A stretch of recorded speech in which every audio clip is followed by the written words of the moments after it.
Thank you, Mr. Chairman. Mr. Ganji, how long did you work for Senator Cruz? Senator, I worked for Senator Cruz for 3 years. Okay. Did you work closely with him? I would say so, Senator, yes. Okay. Is it true that Senator Cruz can burp the alphabet backwards? Senator, I've been instructed not to reveal that.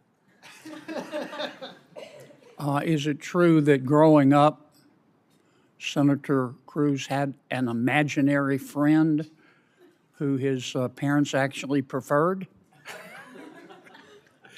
Senator, I have no such knowledge. Okay. What article of the Constitution calls for checks and balances? Senator, I think checks and balances inherent in the first 3 articles of the Constitution, which gives to all of them different powers and responsibilities. Okay. Mr. Peterson, welcome. Tell me how you amend the U.S. Constitution. Senator, you amend the U.S. Constitution pursuant to the procedure found in Article 5. Could you speak into that mic, please, sir? Sorry, Senator. The Constitution is amended pursuant to the procedure in Article 5, and that is a two-thirds vote of both the House and the Senate, and then ratification by 3/4 of the states. There's also a constitutional convention method, but that's never been used. Okay.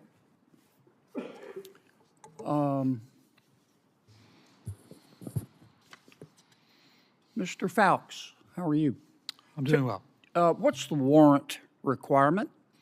The warrant requirement states that any person who is going to be arrested should have a warrant. The police should seek a warrant for that person to arrest them. There are exceptions to the warrant requirement, including exigent circumstances, which are usually followed up in Arkansas with a probable cause complaint and an affidavit and warrant in support of that.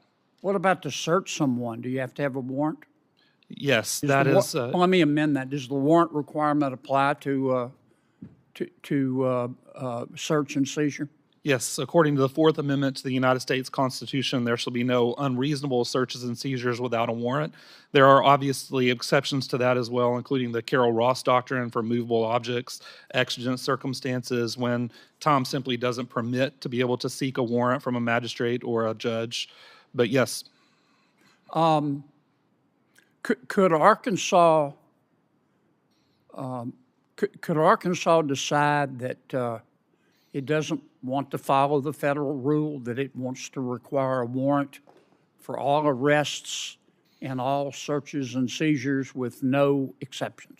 They certainly could, Senator. However, as a prosecutor for many years, I understand that those exemptions to the warrant requirement are important for public safety and for law enforcement safety. How could Arkansas do that?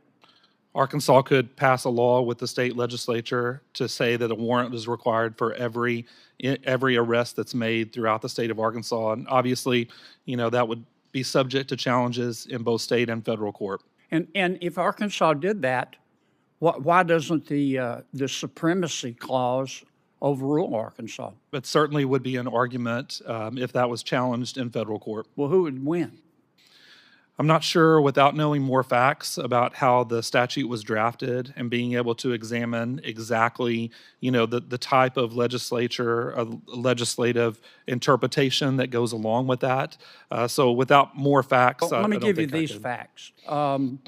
You recited correctly the warrant requirement and the exceptions both for arrest and search and seizure. Suppose the Arkansas legislature said, we appreciate the advice, but we're not going to follow it. We're going to require a warrant for both arrests and for searches and seizures, okay? And somebody challenged that under the supremacy clause. Who would win? I'm not sure that I've ever thought about that in depth, Senator, but I think it would be a strong challenge to that state law, and I think it would be. What if Arkansas construed its state constitution to require a warrant for both arrest and search and seizure? I think it would be the same analysis, whether it was a law that was passed by the state legislature or an amendment to the Constitution.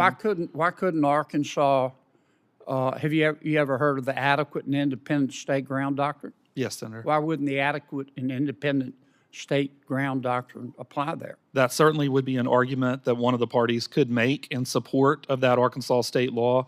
And again, I think it would go back to legislative analysis and determining all the factors that go into that as to whether that law would withstand the scrutiny from the court. Okay, thank you, councilors. Senator Whitehouse. Thank you, Chairman. Welcome. I'm sorry, what did you call me? Chairman, Thank you, I appreciate that. yeah. Well, you're the acting chair, aren't you? You got the gavel.